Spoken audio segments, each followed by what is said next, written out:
Aí daqui a pouco a gente escutou um disparo de arma de fogo. Aí todo mundo ficou em choque, né? Aí já chamaram a polícia, tudo.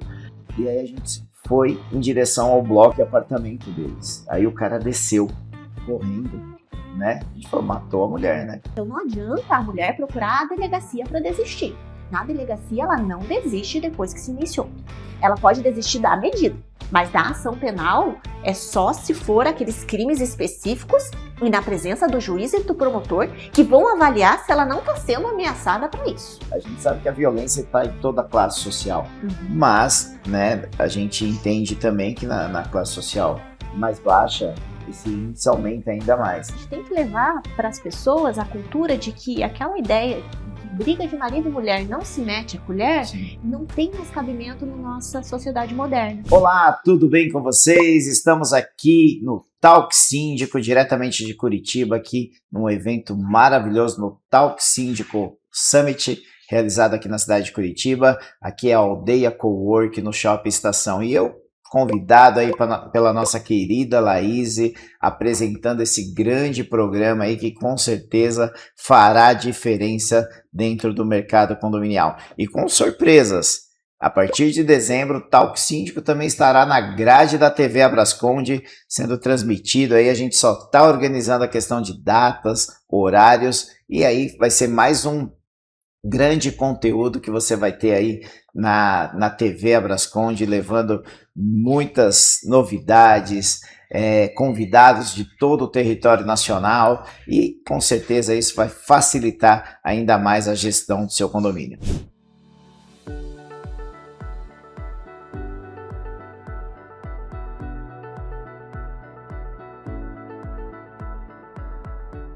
E agora nós vamos estar falando de um tema que antigamente a gente se falava, né? Em briga de marido e mulher, ninguém mete a colher. E isso mudou completamente, inclusive com algumas normativas, algumas leis que fazem com que você, síndico, tenha sim que se intrometer. Não só você, síndico, mas acho que todo morador que vê um ato desse, né, de violência doméstica dentro de casa, tem que sim chamar lá, discar um 190, chamar a polícia, fazer as suas ocorrências, e nós vamos trazer uma convidada aqui para esclarecer todas as dúvidas, porque às vezes a gente fala também que a violência doméstica é somente contra a mulher, mas a gente tem violência doméstica também contra crianças, contra idosos, né? Então a gente vai entender tudo sobre o tema com esse programa que estaremos fazendo a partir de agora aqui no Talk Síndico. Para nossa conversa ficar melhor e a gente ter muito entendimento, gostaria de convidar aqui ela, né, que é advogada, doutora Emanuele Siqueira, né? Seja muito bem-vinda, é uma honra poder contar contigo aqui, doutora. Obrigada. Queria que você se apresentasse para o nosso público, falasse um pouquinho da sua carreira, né?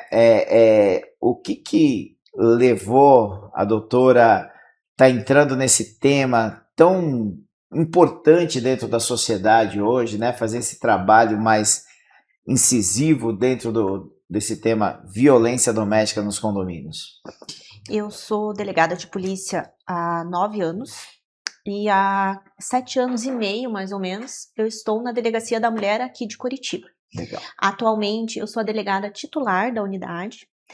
E desde que em 2020 foi criada a lei que determina, né, a obrigatoriedade dos síndicos comunicarem as violências domésticas ocorridas no condomínio, nós temos essa missão de informar essa obrigatoriedade e tentar alertar da necessidade da comunicação. Perfeito. Porque muitas situações nós conseguimos conscientizar a mulher acerca da violência que ela vem sofrendo e auxiliá-la a quebrar o ciclo de violência. Porque muitas vezes a mulher ela não procura ajuda, não é só porque ela não quer, é às vezes porque ela nem se dá conta que ela está num ciclo de violência, né? E muitas situações que acontecem no condomínio, ela não afeta só a mulher dentro da residência, ela acaba dimensionando para todos os vizinhos, né? Eles presenciam essas situações. Nós já tivemos casos graves que ocorreram, não aqui em Curitiba, mas nós temos conhecimento de que se tivesse alguém intervido, poderíamos ter salvo essa pessoa, né? Então, aqui, assim, a gente tem que levar para as pessoas a cultura de que aquela ideia em que briga de marido e mulher não se mete a colher, Sim. não tem mais cabimento na nossa sociedade moderna. Hoje, em briga de marido e mulher, a gente mete a colher e a gente ainda dá uma revirada ali dentro, né? Exatamente. A gente tem que É auxiliar. isso mesmo. A gente não tem que ter receio das represálias que pode advir. Depois a gente vai pensar nisso, mas o primeiro momento é tentar salvar a vida daquela mulher e auxiliá-la de alguma forma. Perfeito.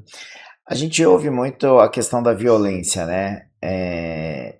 A violência física, Uhum. né? Então a gente costuma pensar que a violência praticada, né, do homem contra a mulher é só essa violência física, mas existem outros tipos de violência, né, doutora? E eu queria que você falasse para nós um pouquinho sobre outros tipos de violência, que às vezes a mulher nem percebe que está sofrendo esse tipo de violência, né? Violência psicológica, financeira e por aí vai, né? Eu queria que relatasse um pouquinho para a gente esses tipos, né? Até dentro da sua experiência, como que você lidar com todo esse tipo de situação. Durante muito tempo teve, né, essa ideia de que apenas a violência física era violência. E ainda vai mais longe, né? Apenas a violência física que deixava marcas. Né? Um puxão de cabelo, um empurrão nem era considerado uma violência física. Sim. E a Lei Maria da Penha ela deixa muito claro isso. Há 5 tipos de violência: a física, a psicológica, a sexual, a moral e a patrimonial. O que quer dizer esses 5 tipos de violência? A física, qualquer agressão ao corpo da vítima, né? Ele pode deixar ou não marcas, que são os casos de lesão corporal e vias de fato. A violência psicológica são os crimes de ameaça, perseguição, o dano emocional, que são aquelas situações em que o agressor constantemente humilha a vítima, deprecia ela como mulher, como mãe, fala que ela não vai ter vida sem ele. Ele faz a mulher chegar ao extremo de se submeter a qualquer condição que ele coloca na vida dela, com medo de que se ela se separar dele, ela não vai ter como se manter, né? Porque ela tem a família, ela tem os filhos para cuidar, ela não sabe como seria se ela tivesse sem ele, porque ela faz ela pensar dessa forma, né? A violência sexual, que são os crimes de importunação sexual, estupro, divulgação de imagem íntima, que é muito comum, principalmente quando tá querendo a separação, que o agressor fala, né? Às vezes fizeram vídeos íntimos com consentimento, aí olha, se você se separar de mim, eu vou divulgar aqueles vídeos que a gente fez, né? É muito comum isso. E são vídeos feitos na intimidade, como se diz, naquela... pensando que tinha aquele compromisso entre eles, né? Mas imagina pensar que aquele vídeo pode ser exposto para a família, para a sociedade, né? E se tem um tabu muito grande em relação a isso. Então, quando se fala em crimes sexuais, a dificuldade de relatar ainda é mais grave, né? E de se identificar também, porque se tem muito aquela questão também que quais são os deveres do relacionamento. Então a gente entra numa questão um pouco mais complexa ainda, até da mulher identificar dentro do relacionamento quais são as condutas que configurariam crimes sexuais. As violências morais, que são aqueles xingamentos constantes. Você não presta, você é uma vagabunda, né? E vai pra lá, assim, que eu acho que é melhor a gente nem repetir esses xingamentos nesse momento. Difamação, falar mal dela para terceiros, né? Depreciar ela para terceiras pessoas, para a própria família, né? E as calúnias, imputar crimes contra ela. Aí nós temos os crimes ainda patrimoniais. É muito comum que durante uma briga, a primeira coisa que o agressor faça é quebrar o celular dessa mulher, para que ela não peça ajuda, para que ela não ligue para a polícia, para que ela não fale com nenhum familiar, né? Ou destruir peças de roupa dela, destruir coisas da casa. Nós pegamos muitas situações em que o agressor ele joga água sanitária na roupa da mulher para destruir, ele corta com tesoura, ele coloca fogo, né? Ele bate o carro, ele destrói o carro. Então são situações corriqueiras para mulheres que são vítimas de violência. Isso sem falar, né, na subtração do veículo, apropriação indébita. Então são diversos crimes que a mulher às vezes se sujeita e que às vezes ela não identifica como crime porque foi praticada pelo seu companheiro, pelo seu convivente, pelo seu marido, né? Sim. Então, essa dificuldade de entender, porque a nossa sociedade, ela naturaliza esses comportamentos, porque eles acontecem há muitos anos. E durante muitos anos, nós entendíamos que isso era normal, né? E foi passando de uma geração para outra como sendo normal. Até que foi pensado assim, não, tem que dar um basta. Vamos conscientizar de que isso não é normal e de que precisa pedir ajuda, né? E é isso que está sendo tentado fazer, né? Entendi. Inclusive com iniciativas como esta, né? De trazer o assunto para um evento sobre condomínio, para conscientizar as pessoas da importância de se pedir ajuda, de auxiliar uma mulher que está sofrendo violência, porque às vezes sozinha ela não consegue sair desse ciclo de violência, então isso é muito importante. Eu tive um caso que aconteceu comigo, tá? Eu estava como síndico de um empreendimento em São Paulo, e esse é um empreendimento de interesse social, né? Então a gente sabe que a violência está em toda a classe social, mas, né, a gente entende também que na classe social mais baixa esse índice aumenta ainda mais, né? Tem estudos, inclusive eu acompanhei alguns estudos recentemente, que o número de violência doméstica cresceu em 2025 comparado ao mesmo período de 2024, né? E aí, nesse caso, né, que eu estava comentando, estava no meu apartamento e aí o porteiro me ligou, senhor Reginaldo, desce aqui, por favor, tal, né? Aí desci. Quando eu desci, a mulher estava discutindo com o marido, né, o parceiro dela ali, e de repente começou a alterar os ânimos ali, só sei que ele deu um empurrão nela, tipo, empurrou, daí a gente foi tentar falar com ele, né, calma, calma, e aí ela aproveitou e saiu correndo. E no que ela saiu correndo, ela saiu xingando também, né, que nada justifica, mas aí o que eu quero dizer, aí ele foi atrás dela, né, aí isso eu tô falando, tem uns 15 anos atrás, né? Não tinha essa questão da lei, né? Não era pouco divulgado, né? E aí eles foram, aí daqui a pouco a gente escutou um disparo de arma de fogo. Aí todo mundo ficou em choque, né? Aí já chamaram a polícia, tudo. E aí a gente foi em direção ao bloco e apartamento deles. Aí o cara desceu, correndo, né? A gente falou, matou a mulher, né? Aí tava até com a arma na mão, ele desceu correndo, saiu, pegou o carro e foi embora, né? O porteiro abriu o portão, porque senão ele derruba o portão tudo. Bom, chegamos até o apartamento. Quando a gente viu, a fechadura do apartamento tinha levado tiro. O tiro não tinha sido nela. Só que aí o que acontece? Ela pulou do quarto andar. Quando ele deu o tiro, ela pulou, com medo, né? E assim, pasmem, o que eu vou contar não é conversa, é verdade, isso aconteceu. Nesse dia eu tinha tinha contratado lá o pessoal que faz a roça, lá corta o mato, arruma o jardim, tudo, e nesse dia eles tinham cortado o mato pela manhã e tinham feito aquelas toiceiras, sabe? Juntando o mato para depois recolher e jogar fora. E tinha uma toiceira bem alta, mais ou menos da altura dessa luminária que está aqui com a gente aqui. E essa mulher, quando ela pulou, ela caiu em cima da toiceira. Ela só teve uma lesão na perna, mas ela sobreviveu. E aí socorremos ela, levamos ela para o hospital, tudo. E aí vem a coisa, que eu acho que é isso que às vezes ainda impede de algumas pessoas, e principalmente o síndico, tomar alguma atitude. Aí naquele momento foi para o hospital, voltou, a gente fez todo o procedimento, ela pediu, proibimos a entrada do cônjuge dela lá no condomínio. E aí, doutora, 15 dias depois, essa mulher estava dentro do condomínio de mão dada com esse rapaz novo e estava tudo bem. E quando ele foi entrar no condomínio, que o porteiro proibiu, ele ligou para ela e ela chegou lá falando um monte de besteira ainda pro porteiro, que estava proibindo o marido dela de entrar no condomínio, que ela pagava condomínio e tal, tal, tal. Ou seja, é uma situação que naquele momento ficou complicada. E a gente sabe que ainda existe essas coisas. E aí eu te pergunto, né, depois desse relato, a mulher, ela tende a fazer isso entra dentro daquela pressão psicológica que o cara vai lá e fala, não, vou melhorar, vou ficar bonzinho, confia em mim, eu sou o amor da sua vida.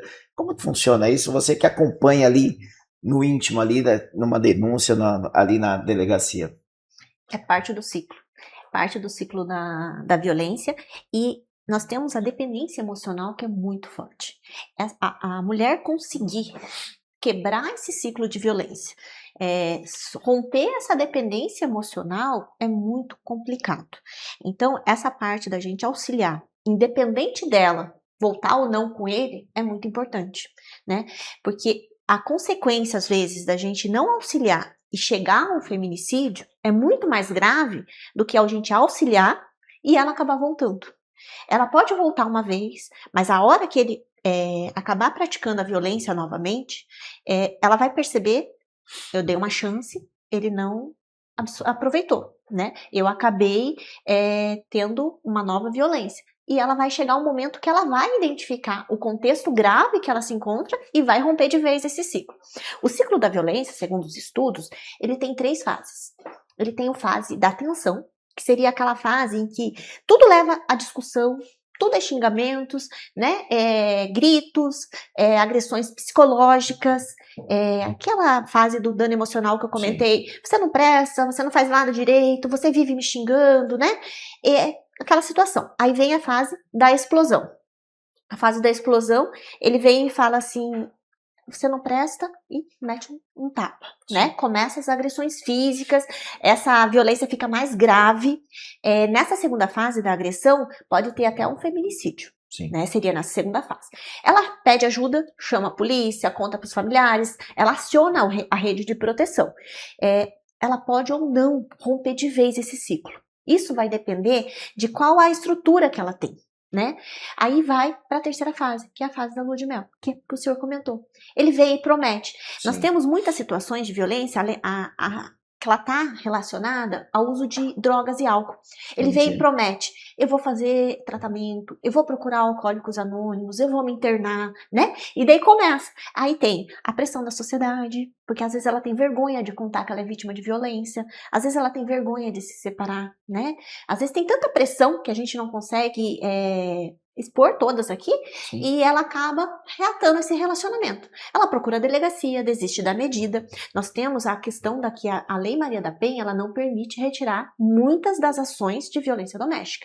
Só nos casos de ação penal pública condicionada à representação e incondicionada que ela pode desistir em uma audiência especialmente prevista para isso. Então não adianta a mulher procurar a delegacia para desistir. Na delegacia ela não desiste depois que se iniciou. Então, isso já é uma coisa importante, claro, né? Sim. Ela pode desistir da medida, mas da ação penal é só se for aqueles crimes específicos e na presença do juiz e do promotor que vão avaliar se ela não está sendo ameaçada para isso. Entendi. Né? Então, assim, é muito complexa essa situação, mas eu acho que nós temos que ter em mente que nós temos que ajudar, independente se ela vai voltar com ele ou não, porque ainda que seja uma sementinha que nós estamos plantando para ela, vai auxiliar ela a identificar a gravidade da situação que ela está. E saber, né, separar ali, né? Opa, merece ou não merece uma segunda oportunidade, né? Porque é aquela coisa, né? Dependendo do tipo de violência também, né? Tem que ter esse entendimento também, partir isso da mulher, por mais dificultoso que a gente sabe.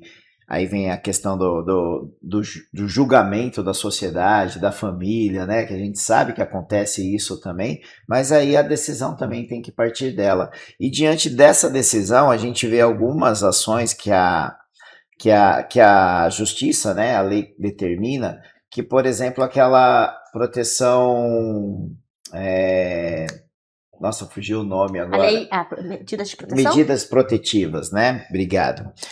A questão das medidas protetivas, né? Que é a questão tem que ficar 500 metros longe da vítima. Isso funciona na prática? Funciona. A maioria das mulheres que acabam sendo vítimas de violência doméstica, elas não têm medida protetiva. Quer dizer que elas não procuraram ajuda anteriormente. Não quer dizer que ela não tenha violência doméstica. que ela não tenha sofrido violência. Sim. O que aconteceu foi que ela não procurou auxílio anteriormente. Então, as vítimas que têm medida protetiva, em regra, não são mortas. Não quer dizer que todas. Acontece vítimas de feminicídio que têm medida protetiva? Acontece, mas são exceções. Sim. A maioria das mulheres que têm medida protetiva, elas são protegidas. Eu sou uma defensora das medidas protetivas, porque os números nos mostram isso, sabe? São Paulo mesmo, nós temos um estudo do raio-x do feminicídio lá de São Paulo, já tá, eu não lembro se é 2023, ele fala que 93% das mulheres vítimas de feminicídio não tinham nem boletim de ocorrência de fatos anteriores e 97% não tinha medidas protetivas. Olha assim. Então são números que nos chamam a atenção para que a medida protetiva realmente ela é eficaz e que as mulheres precisam procurar ajuda. Não, perfeito. Fantástico essa informação. Acho que é importante, né? Porque às vezes você vê um caso na mídia, né? A mulher foi assassinada, né? Foi vítima de feminicídio e ela tinha proteção, né? Medida protetiva, né? E aí a sociedade pensa assim, isso aí não funciona. Mas olha só os números, né? Esses números eu acho que é importante sempre estar batendo ali, sendo apresentado, porque isso muda, né? E a última do dia. Estamos chegando aí quase ao final. Você que está aí nos acompanhando, está gostando desse bate-papo, deixa o joinha, curta aí a nossa página, né? Se inscreva no canal e compartilhe esse conteúdo que é fundamental aí para o seu público, para o seu condomínio e para toda a sociedade no todo. Qual o trabalho que aqui a doutora, por exemplo, está fazendo aqui na cidade, né, aqui em Curitiba, juntamente com os síndicos, né? Então, aquele síndico que já está tendo um problema ali, como que eu faço para entrar em contato? Como que é feito isso, né? Vamos dizer assim, essa parceria entre os condomínios e a justiça. A Delegacia da Mulher, ela tem um protocolo próprio justamente para receber as denúncias dos condomínios. Perfeito. Nós temos, a gente prioriza até que seja por e-mail, por quê? Para que o síndico tenha um comprovante escrito de que ele fez a denúncia, para que ele possa comprovar se ele tiver alguma necessidade, né? Se houver necessidade de que seja resguardado o sigilo ali, a questão de denúncia anônima, a gente pode fazer esse resguardo, mas ele vai ter como comprovar que ele cumpriu a lei, que ele fez a comunicação, né? E pode também procurar a delegacia a qualquer momento, tanto pessoalmente, por telefone, que nós fazemos todas as orientações. Já vem funcionando bem, né, desde 2020. Doutora Emanuele, gostaria muito de agradecer a sua participação. Sei que a doutora ainda vai fazer uma grande palestra lá no Talk Síndico Summit, né, que está sendo realizado hoje aqui no Aldeia Cowork, aqui na cidade de Curitiba, aqui no Shopping Estação, né? E agradecer essa participação, todo esse conteúdo que você trouxe aqui para nós. Queria que você deixasse aí os canais de comunicação, onde procurar, o síndico, né, você falou aí por e-mail, mas, por exemplo, na hora da urgência lá, não vai dar tempo de mandar um e-mail. Qual o telefone que ele deve ligar, que deve acionar ali os meios, né, policiais, a justiça num todo? Olha, em situação de emergência, está acontecendo a situação, é caso de vida ou morte, né, pode ser 190 ou 153, que é a Guarda Municipal aqui em Curitiba, já aconteceu a situação. Eu preciso documentar, né, para resguardar, para comunicar, eu estou com receio de que essa mulher possa estar sendo vítima de uma violência mais grave. É importante também que não precisa estar acontecendo a violência, ter certeza que tem violência. A suspeita de violência já justifica a comunicação. Pode ser o 180, né, o Disque 180, que é o Disque Mulheres, e também a Delegacia da Mulher, é o 3219-8600, aqui de Curitiba, 41, e também delegacia pessoalmente, que é na Avenida Paraná, 870, no Cabral, na Casa da Mulher Brasileira. Show de bola, fantástico, mais uma vez, gratidão, e para você aí que está nos assistindo, né, mais uma vez eu peço, não custa nada, deixa o joinha, compartilhe esse conteúdo e se inscreva aí no nosso canal, Talk Síndico, que também a partir de dezembro estará sendo transmitido na TV Abrasconde. Então se inscreva lá nos dois canais, que a galera aí da produção com certeza vai estar colocando todo esse conteúdo aí para você nos nossos canais aí de divulgação. Eu me chamo Reginaldo Silva, estou aqui muito honrado em estar apresentando esse grandioso programa e nos vemos aí nos próximos programas, que com certeza a gente vai estar levando muito conteúdo a todos vocês. Até lá, pessoal!